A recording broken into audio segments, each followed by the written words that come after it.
All right, guys, let's talk about what's going on in Cleveland. Because this quarterback situation is about to get really interesting. You've got Dillon Gabriel trying to hang on to that starting job, and you've got Shedeur Sanders waiting right behind him, quietly, or maybe not so quietly anymore, building momentum every single day.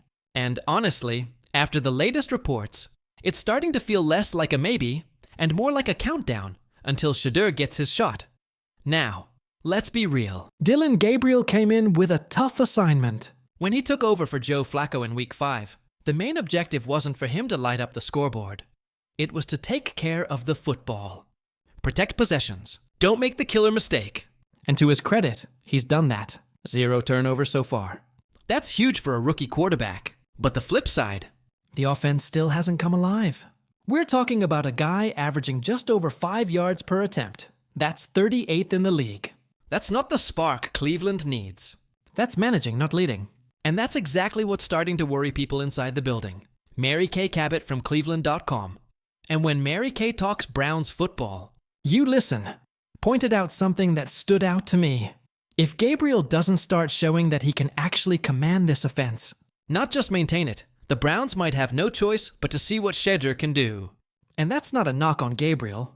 That's just the reality of this league. If a guy behind you is flashing in practice, and let me tell you, Shedeur has been flashing, it puts pressure on everybody. Brad Stainbrook doubled down on that in his latest update. He basically said, look, the buzz in Berea is real. Coaches, staff, they're noticing Shedeur's development. They're impressed. They're excited. It's not a question of if he plays this season, it's when.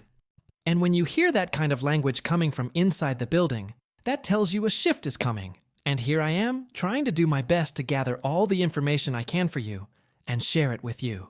Please leave your likes and comments, and I would be grateful if you subscribed. Let's continue. Now, to be fair, the Browns have been trying to bring both of these guys along the right way. Shedeur's situation is tough. Falling to the 5th round, sitting as the backup, not getting those first-team reps Gabriel got when he was behind Joe Flacco. Kevin Stefanski even talked about it, saying they want Gabriel to get as many starter reps as possible, because he's the one running the show right now.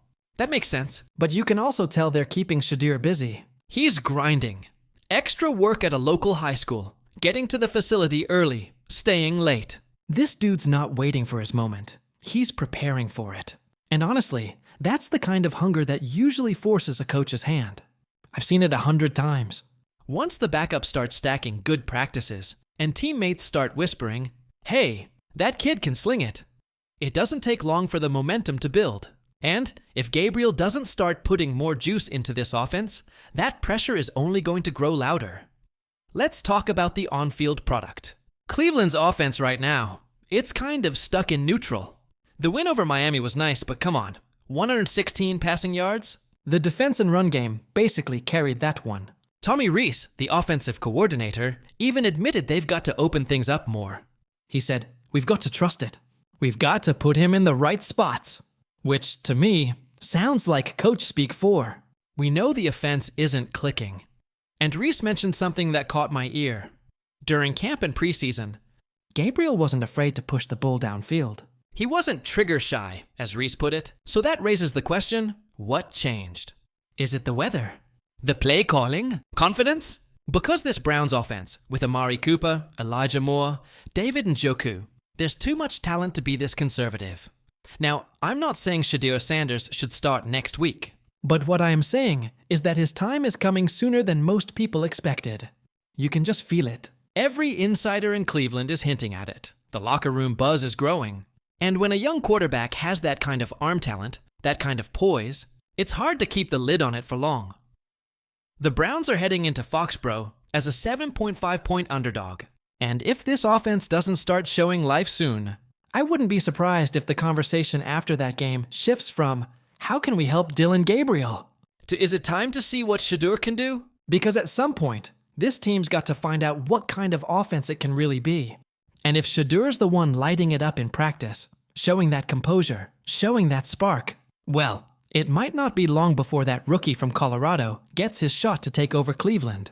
And now it's official. Jimmy Haslam has finally stepped in, cornered Kevin Stefanski, and forced his hand. The Shedeur Sanders era is being shoved onto the field. And yes, it's happening this week. The bombshell admission has been made. Shedeur Sanders will suit up and play against the New England Patriots. This isn't rumor. This isn't speculation. This is happening because a full-blown civil war just went down inside the Browns facility after Sunday's complicated win. After all the whispers and reports, Haslam finally had enough. He confronted Stefanski face-to-face and demanded, "Play the kid." What happened next was chaos. It was the owner's hunger for a superstar colliding with a coach's desperate attempt to avoid what he calls the nonsense. But the nonsense just won. Haslam pulled rank, and what we're about to witness this weekend could either be one of the most explosive turning points in modern Browns history, or a complete catastrophe. But before we even talk about the Patriots, you've got to understand why this happened. Because it's not about a play or a throw or a bad read. It's about what went down in the aftermath of a 31-6 victory. That's right. A 25-point blowout win turned into a 48-hour meltdown inside the Cleveland Browns organization. When was the last time you saw a team win by 4 touchdowns and still end up in a crisis? Welcome to Cleveland, 2025. Welcome to the Shedeur Sanders circus. What happened last Sunday against the Dolphins wasn't just a win. It was exposure. It was the moment this team's deepest fear got blasted across the football world. And it wasn't Miami who exposed them. It was their own fans. Picture the scene. Cold, gray skies over Cleveland Browns Stadium. The wind's swirling. The rain's coming down sideways. But the Browns are absolutely demolishing Miami. 31-6. 4.5 minutes left. Dillon Gabriel, the rookie who replaced Joe Flacco, is about to secure his first ever NFL win. This should have been a beautiful moment. A moment to celebrate. But then it starts. That low rumble from one section of the crowd. Then another. It spreads. It grows. Until it turns into a roar that shakes the stadium. And no, they're not chanting defense. They're not chanting Browns. They're not even chanting Gabriel. They're chanting Shedeur. Imagine being Dillon Gabriel. You just played your best game as a pro. You did everything your coach asked. And your entire home crowd is chanting for the guy standing right next to you to take your job. That's brutal. That's not just noise. That's pressure you can feel in your chest. And Kevin Stefanski hears it. Jimmy Haslam, up in his suite, definitely hears it. So what does Stefanski do? He sticks with Gabriel, keeps him in the game, has him hand the ball off, takes a sack, punts it away. Not one single snap for Shedeur Sanders. Not a handoff. Not a knee. Nothing. And just like that, the story shifts. The win means nothing. The fans don't care about 31-6. The media doesn't care. The only question anyone's asking is why. Why is Kevin Stefanski so terrified to play Shedeur Sanders? And that question, that silence from Stefanski, is what finally lit the fuse. Because the very thing he's been trying to avoid, the noise, the drama, the nonsense, has now swallowed the entire organization. You could hear it on local radio the next morning. I was listening live, and it was absolute chaos. Ken Carman and Anthony Lima basically went at each other for 3 hours. And it wasn't just radio. It was the voice of the fans versus the voice of the organization. Carman was practically begging on air, saying, "What's the point of this, Anthony? He could have handed the ball off. Who cares? Let the fans have their moment." And honestly, he's right. The game was over. There was zero risk. It was garbage time. But Lima dropped the truth bomb. He revealed what's really going on inside that building. He said, "I don't know that they want to invite a lot of the nonsense lurking behind the scenes." Nonsense. That was the word. Think about that. The Browns refused to let their rookie quarterback take a single snap in a 25-point blowout because they were afraid of nonsense. They thought it would be disrespectful to Dillon Gabriel. Seriously? You know what's disrespectful? Having 70,000 people chant for your backup during your first career win. You know what's disrespectful? Treating your fans like they're children who can't handle seeing a rookie take the field. But that word, nonsense, that's where everything starts to unravel. Because when they say nonsense, they're not just talking about fan drama. They're talking about the media circus, the Deion Sanders effect. They're terrified of Stephen A. Smith, of Shannon Sharp, of Ryan Clark spending 3 hours on ESPN talking about their quarterback controversy. They're terrified of losing control of the narrative. Because the second Shedeur steps on that field, even for one handoff, Pandora's box flies open. The when will Shedeur start? Debate starts. The locker room chatter starts. The comparisons start. That's what Stefanski and the front office were terrified of. But here's the problem. They overplayed their hand. By trying to avoid the nonsense, they created it. And that's when Jimmy Haslam stepped in. Haslam's a businessman. He knows the game behind the game. He understands marketing, buzz, branding. And right now, Shedeur Sanders is a walking headline. He's a lightning rod of attention, jersey sales, and hype. Haslam's watching his team blow out Miami, only for every sports network to mock them for being scared to play their star rookie. Do you think he liked that? Not a chance. So he marched into Stefanski's office and made it clear. This charade is over. He didn't draft Shedeur to protect Dillon Gabriel's confidence. He didn't bring in Prime's son to hide from Ryan Clark or Stephen A. Smith. He brought him here to change the franchise. And from what I've heard, the conversation got ugly. Haslam told Stefanski point blank, "You're not controlling the narrative." The narrative is controlling you, so play the kid. And that's why we're here. Now Stefanski's been forced to admit Shedeur will play against the Patriots. His authority has been undercut. His control is gone. This isn't his call anymore.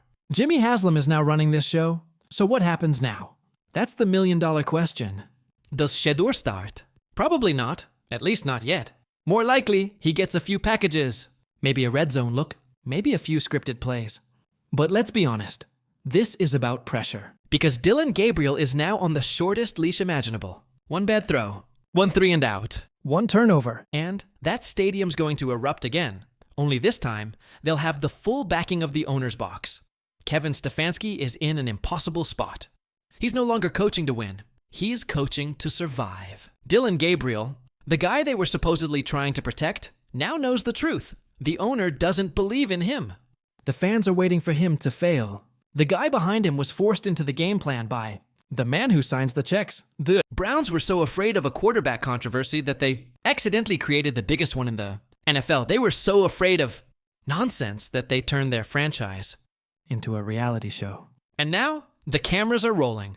The Shedeur Sanders era in Cleveland is here. Not because of football, not because of merit, but because Jimmy Haslam decided the nonsense is the business, and right now, business is booming. So let me ask you, did Haslam make the right call? Or did he just destroy his head coach's authority and throw his locker room into chaos? Should Shedeur be the starter right now? Or are the Browns right to be scared of the circus that comes with him? Drop your thoughts below, because this isn't over. Not even close. The Shedeur Sanders era in Cleveland is about to begin, and it's beginning in the most chaotic, dramatic, perfectly Browns way imaginable. And trust me, the nonsense is only just getting started.